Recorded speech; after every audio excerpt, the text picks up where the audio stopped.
नमस्कार दोस्तों, स्वागत है आप सभी का विद्याग्राम जीएम में। प्यारे दोस्तों, जैसे कि आप सभी को पता है कि हमारा जो चल रहा है सेशन वो है रिप्रोडक्टिव हेल्थ यानी कि जनन स्वास्थ्य, या फिर साथ ही साथ कोई भी नॉर्मल स्वास्थ्य के बारे में भी हम यहाँ पे चर्चा करते हैं। यानी जनन स्वास्थ्य से संबंधित जो भी रोग हैं उनके बारे में चर्चा करते हैं, और जो भी जनन स्वास्थ्य से संबंधित नहीं है उनको भी एक दो क्वेश्चन आ जाता है, हम उनके बारे में भी चर्चा करने वाले हैं। इससे पहले हम 18 क्लास कर चुके हैं, जिसमें से लगभग 14-15 क्लास जो है सिर्फ व सिर्फ जनन स्वास्थ्य से संबंधित क्वेश्चन था, जिसमें हम कर चुके थे।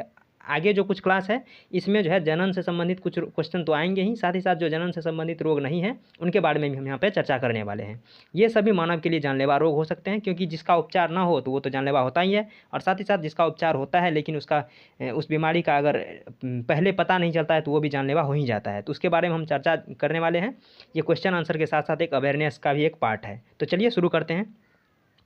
तो जो आज का हमारा पहला क्वेश्चन है वो कह रहा है कि निम्नलिखित में से कौन सा जानवरों का एक तीव्र वायरल रोग है जो मनुष्यों में एक संक्रमित जानवर के काटने से फैलता है। मान लीजिए किसी भी जानवर काट लेने से नहीं फैलता है। आपने कभी देखा होगा कि किसी व्यक्ति को कुत्ते ने काट लिया और उसने कुछ भी नहीं किया, वैसे घाव को साबुन वगैरह से धो दिया और वो अभी भी ठीक है, तो इसका मतलब है कि वो कुत्ता जो है वो संक्रमित नहीं था, वो रेबीज से संक्रमित नहीं था, इसलिए उसको कुछ नहीं हुआ। लेकिन अगर कोई पागल कुत्ता है, सर नीचे करके चल रहा है, उसका लार टपक रहा है, तो कहीं ना कहीं वो रेबीज से संक्रमित कुत्ता है। अगर वो कुत्ता काट ले तो तुरंत, क्योंकि रेबीज का जो है इन्फेक्शन या फिर उसका जो कह सकते हैं असर तुरंत नहीं दिखता है, 2 महीना, 4 महीने, 6 महीना, क्या वो इस बात पे डिपेंड करता है कि उसके शरीर में कितना रेबीज का वायरस पहुंच चुका है, तो उस हिसाब से वो रिएक्ट करता है। तो इसलिए लोगों को जो है इसके बारे में मतलब कि बहुत ज़्यादा अवेयर नहीं रहता है इस बात के लिए, अगर कुत्ता काट भी लिया तो कोई फ़र्क नहीं पड़ेगा, ऐसा लोग सोचते हैं। लेकिन अगर वो रेबीज से संक्रमित कुत्ता है तो कहीं ना कहीं आपको 2-4-5 महीने के बाद आपको उसका सिम्टम दिखना शुरू हो जाएगा, और उसके बाद आप उसका इलाज नहीं कर सकते, कोई वैक्सीन नहीं ले सकते, कोई इलाज नहीं करता है, वो जानलेवा ही हो जाता है और कुत्ते की जैसे उसके शरीर में जो है उसका नर्वस सिस्टम एक कुत्ते के जैसे बिहेव करना शुरू कर देता है। तो आपको ध्यान रखना है कि ये जो संक्रमित रोग है वो रेबीज है। ये रेबीज जो है जैसे कि पागल कुत्तों से काटने से होता है, साथ ही साथ जो जंगली जानवर जैसे भेड़िया वगैरह होता है उनके काटने से ये फैलता है, तो ये संक्रमित रोग है।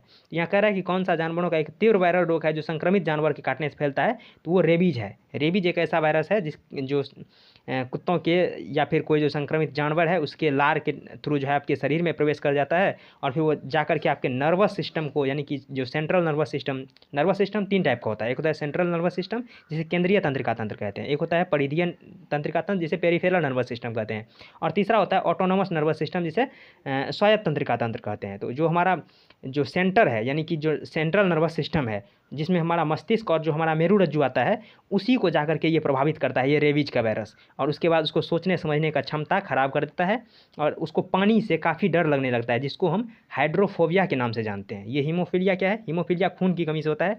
और कैंसर क्या है? तो जो कोशिका का अनियंत्रित रूप से अगर विभाजन शुरू हो जाए तो वही कोशिका आपस में जुड़ करके गांठ का निर्माण कर देता है, वो कैंसर है, और इसका सही आंसर हो जाएगा रेबीज। ठीक है, तो रेबीज जो है वो एक संक्रमित जानवर के काटने से ही फैलता है। ठीक है, चलिए नेक्स्ट क्वेश्चन देखते हैं। ये क्वेश्चन हमारा कह रहा है कुत्ते के काटने से कौन सी बीमारी होती है। तो यही क्वेश्चन जो हम इससे पहले किए थे वही है कि ये क्वेश्चन देख लीजिए आप, कितना बार ये क्वेश्चन पूछा जा चुका है, और कई बार इस क्वेश्चन को अलग अलग तरीके से घुमा करके अलग अलग ऑप्शन चेंज करके ये क्वेश्चन पूछा जाता रहता है। तो इसलिए आपको ध्यान रखना है कि कुत्ते के काटने से कौन सी बीमारी फैलती है, तो वो फैलता है रेबीज। रेबीज जो है कुत्ते के काटने से फैलता है, क्योंकि कुत्ते में जो है वो रेबीज से अगर संक्रमित है तो वो मानव को भी संक्रमित कर देगा।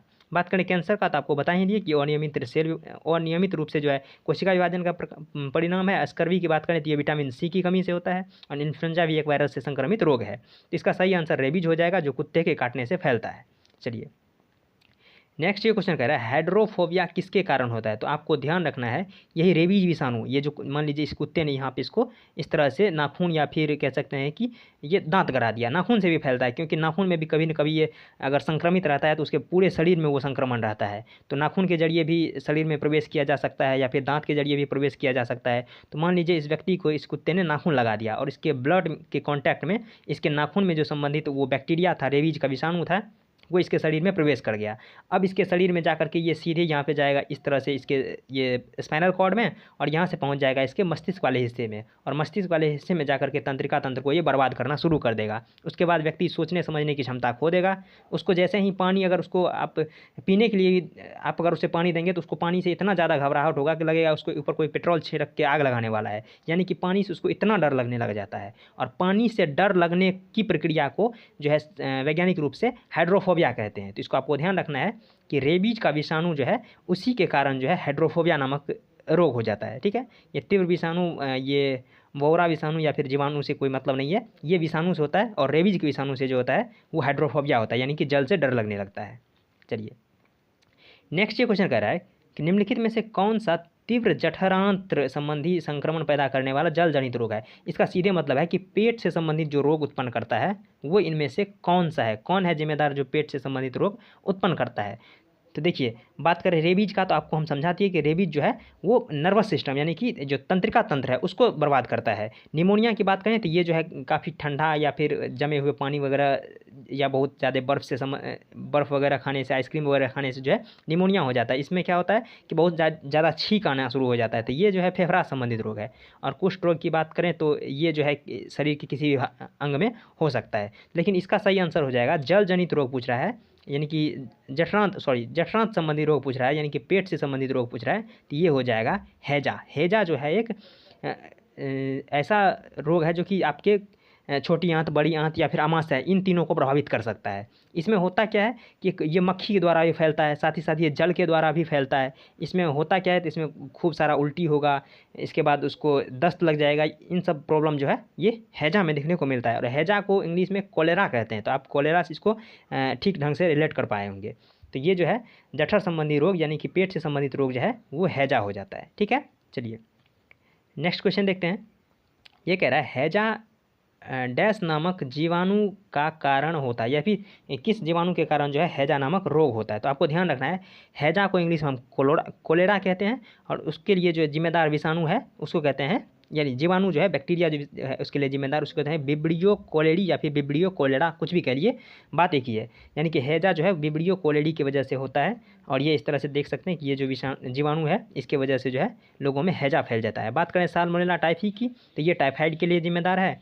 और ये जो ट्रेपोनिया पैलेडियम है, ये जो है आपको बताए थे कि जो यौन संचारित रोग था जैसे एड्स, सिफिलिस, गोनोरिया, इन सब में एक ठो आपको हम सिफिलिस बताए थे। ये सिफिलिस के लिए जो जिम्मेदार है वो होता है ये ट्रिपोनिया पैलेडियम। बात करें कोलेस्ट्रीडियम बोटुलिनम का, तो ये जो है इसे बोटुलिज्म नामक एक रोग हो जाता है, जिसमें कि सेंट्रल नर्वस सिस्टम यानी कि ये भी केंद्रीय तंत्रिका तंत्र को प्रभावित करता है। और साथ ही साथ जो पक्षाघात, आंशिक पक्षाघात कह सकते हैं, लकवा कह सकते हैं, वहाँ तक इसका जो है प्रभाव पड़ सकता है। तो इसलिए इसका सही आंसर जो है विब्रियो कोलेडी हो जाएगा, जो हैजा का विषाणु है। ठीक है, चलिए नेक्स्ट ये क्वेश्चन कह रहा है कि निम्नलिखित में से कौन सा एक जल जनित रोग है। तो जल जनित रोग आपको अभी बताएं कि ये हैजा है। हैजा ही एक जल जनित रोग है। मलेरिया की बात करें तो ये जल जनित रोग तो नहीं है, लेकिन हाँ मलेरिया अगर जल आस पड़ोस में जमाव रहेगा तो मच्छर पनपेगा और वो मलेरिया फैला देगा।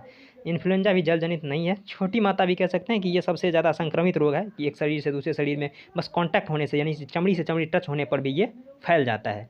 ठीक है, तो इसको ध्यान रखना है। छोटी माता को हम चिकन पॉक्स कहते हैं और बड़ी माता को हम स्मॉल पॉक्स कहते हैं। हालांकि ये उल्टा है, लेकिन कोई बात नहीं, ये ध्यान रखना है। तो इसका सही आंसर जो है वो हो जाएगा हैजा। हैजा एक जल जनित रोग है। आप देख सकते हैं किस तरह से ये नल से पानी निकाला और इसमें हैजा का अगर बैक्टीरिया है तो ये व्यक्ति के शरीर में यानी कि आंत में पहुंच जाएगा और वहाँ से फिर वो उल्टी, दस्त या सिर में चक्कर ये सब आना उसको शुरू हो जाएगा। तो हैजा जो है वो जल जनित रोग है। ठीक है, तो आज के लिए इतना ही, मिलते हैं नेक्स्ट वीडियो में, तब तक के लिए धन्यवाद, जय हिंद।